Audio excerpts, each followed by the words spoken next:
আজকের ব্লগে একটা বিখ্যাত মানুষের কথা আলোচনা করব। হ্যালো এভরিওয়ান, আসসালামু আলাইকুম। সবাই কেমন আছেন? আশা করি সবাই অনেক অনেক ভালো আছেন। তো আজকের ব্লগটি দেখতে থাকুন, কেমন লাগে জানাবেন। আজকে দুপুর 12টা থেকে শুরু করতেছি। এই যে আমার বাবু হাতের লেখা লিখতেছে আর আরবি লেখা লিখতেছে, তাকে একটু দেখাইতেই হবে সে কেমন লেখে, সবাই জানাবেন।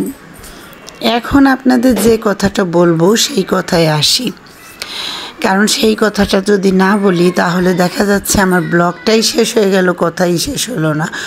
অনেক কথা কিন্তু অল্প একটু আমি বলি। আমরা বাংলাদেশের মানুষ খ্যাত, আমরা নাকি স্টাইলিশ জানি না, আবার ভুল হইতে পারে, ইংলিশ তো ঠিক মতো উচ্চারণও করতে পারি না। যাই হোক, মানে আমরা যে বাংলাদেশের মানুষ খ্যাত, তাহলে আপনি আপা কোন দেশের মানুষ? আপনি কি উগান্ডা থেকে আইছেন নাকি আমেরিকার থেকে আইছেন? মানে কোথার থেকে আইছেন? সে দেশটার নামটা কি? ও, আপনি আর একটা কথাও বলছেন, আপনি নাকি ভুলে জন্মগ্রহণ বাংলাদেশে করে ফেলছেন, আপনার নাকি ইউরোপে জন্মগ্রহণ করা উচিত ছিল। নাকি আর একটা কথা আমি বলতে চাই, সেইটা হলো যে আপনি কি জন্মের সময় কি জানতেন যে আপনি বাংলাদেশে হবেন না আমেরিকায় হবেন? সেইটাও তো আপনি জানতেন না, তাহলে ভুলটা কেমন করে করলেন? ভুল তো মানুষ যাইনে শুনে করে, পরে বোঝে যে ভুল করছেন। যাই হোক, সেইটা বাদ দিই। আমাদের বাংলাদেশের মানুষ নাকি আবার সাজতেও পারে না, কোন ড্রেসের সাথে কোনটা পরতে হয়, কোন মেকআপ করতে হয়।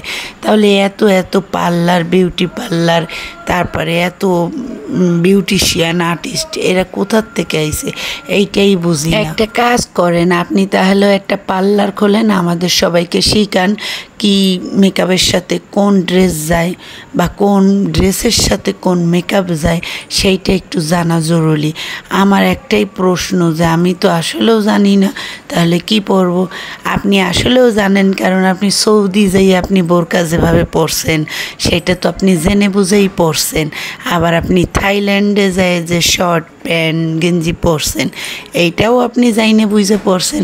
কিন্তু অনেকে বাংলাদেশের খ্যাত যে মেয়েগুলো যায় সেগুলো আসলে এরকম করতে পারে না আপনার মতো, এইটা আপনি ঠিকই বলছেন। এখন আমার জিন আপা আর একটা কথা আমার জানার খুব ইচ্ছা, সেইটা হইল যে আপনি তো মানে খুব স্টাইলিশ, তাহলে আপনি থাইল্যান্ডে যাইয়ে চামচ দিয়ে, কাঁটা চামচ দিয়ে কেন আপনি ভাতটা খাইলেন না?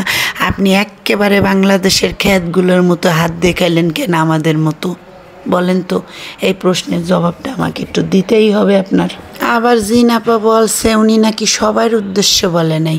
সবার উদ্দেশ্য বলা লাগবে না, যে কয়টা লোক বলছে সেরা তো খালি বাংলাদেশে থাকে না, বাংলাদেশে তো পুরো সবাই থাকে।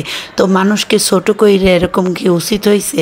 আপনি কয়দিন বড় লেভেলে গেছেন বলেন? বেশি বললে আবার আমার উপর খেপে যাইতে পারে। থাক, এই পর্যন্তই, সবাই ভালো থাকবেন।